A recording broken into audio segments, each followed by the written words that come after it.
हर बात को सह जाना। तास्तितिक्षस्व भारत, जितना सहनशील होगा उतना बड़ा वो भक्त बनेगा। जब कोई इस मार्ग में चलता है तो उसके सामने इस बात की परीक्षा आती है, तुम कितना सह सकते हो। जब आपको बुरा लगना ही बंद हो जाएगा तो आपको भगवान परमानंद प्रदान करेंगे। जब तक बुरा लगता है तब तक साधन करो और उस बुराई को सह जाओ। जो आपसे कोई गाली दे रहा है, अपमान कर रहा है, निंदा कर रहा है, या काम क्रोध लोभ कुछ भी, सह जाओ, चुप रहो, शांत रहो, सह जाओ। नहीं, किसी से कह देते हैं तो हृदय थोड़ा खाली हो जाता है, तो कहते हैं यहां नहीं होगा।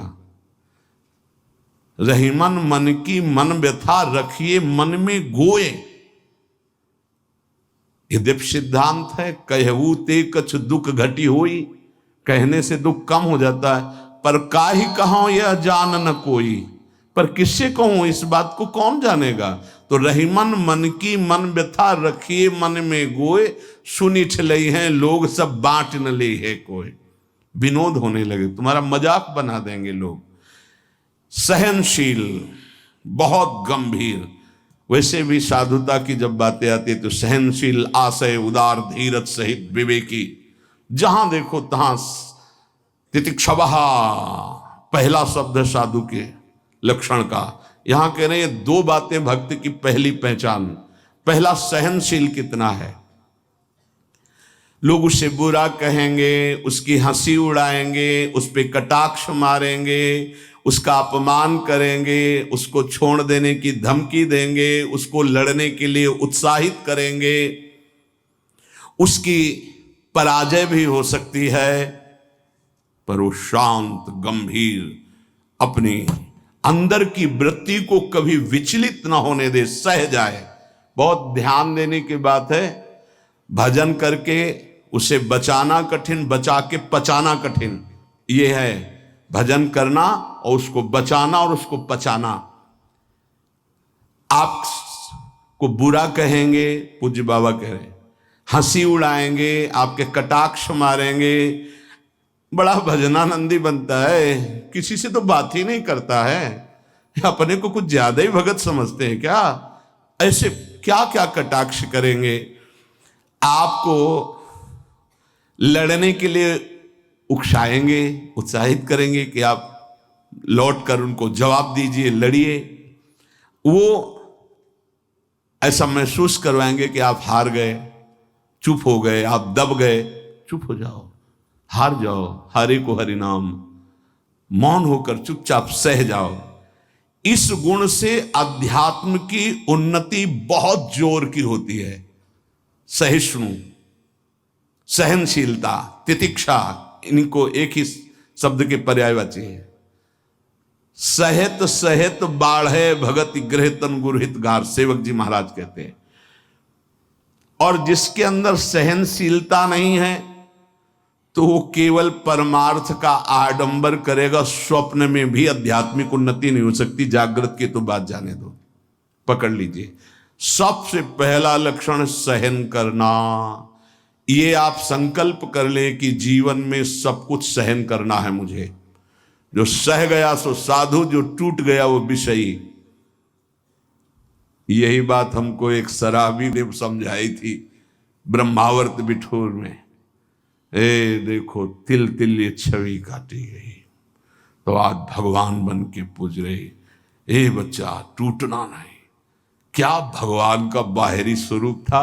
वो बाहरी तो ऐसे मदिरा पान की एक लीला करते हैं दिखाए, लेकिन जब उपदेश मिला तो प्रणाम करके अंदर सोचा भगवान न जाने किस स्वरूप में, और वो शब्द जीवन में नहीं भूला।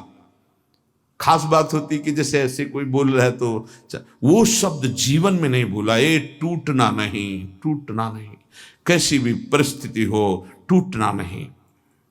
यहां भी कह रहे जो सहिष्णु नहीं, सहनशील नहीं, वो आध्यात्मिक उन्नति जागृत की तो बात जाने दो, स्वप्न में भी नहीं होगी।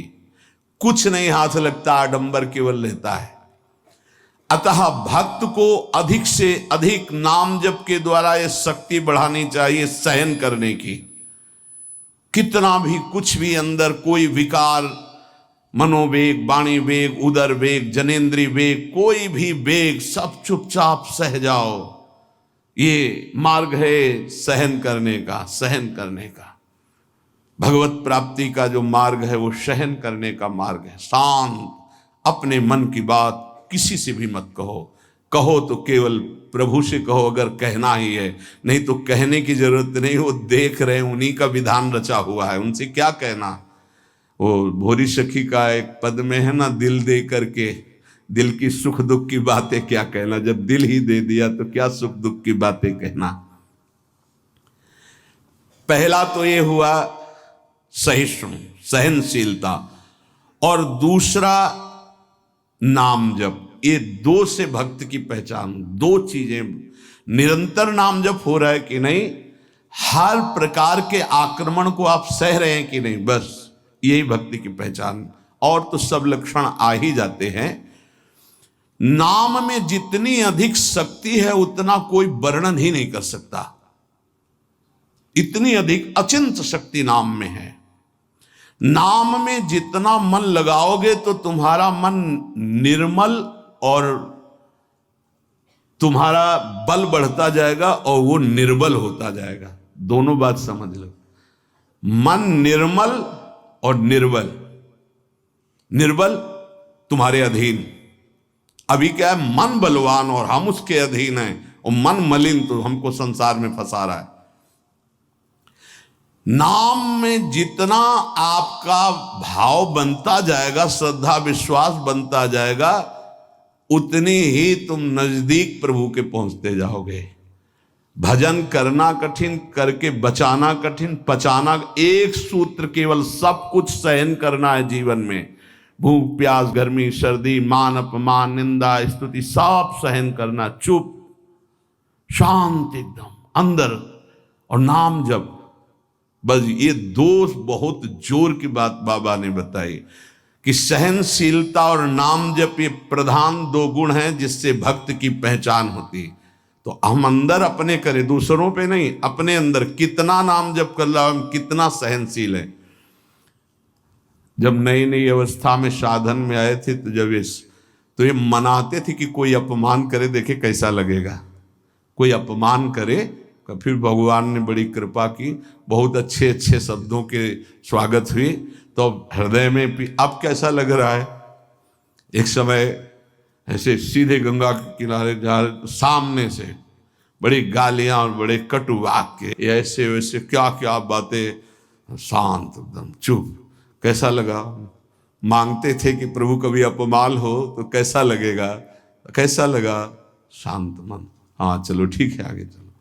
भगवान कृपा करके देते हैं। संत जन इसी से समझते कि हमारे ऊपर कितनी कृपा है। जब हमारा कोई अपमान करे, हमें गुस्सा ना आवे, कोई विकार हमारे अंदर आवे, गलत चेष्टा ना हो, उसको सह गए, तब बड़ी कृपा श्री भगवान की हमारे ऊपर है।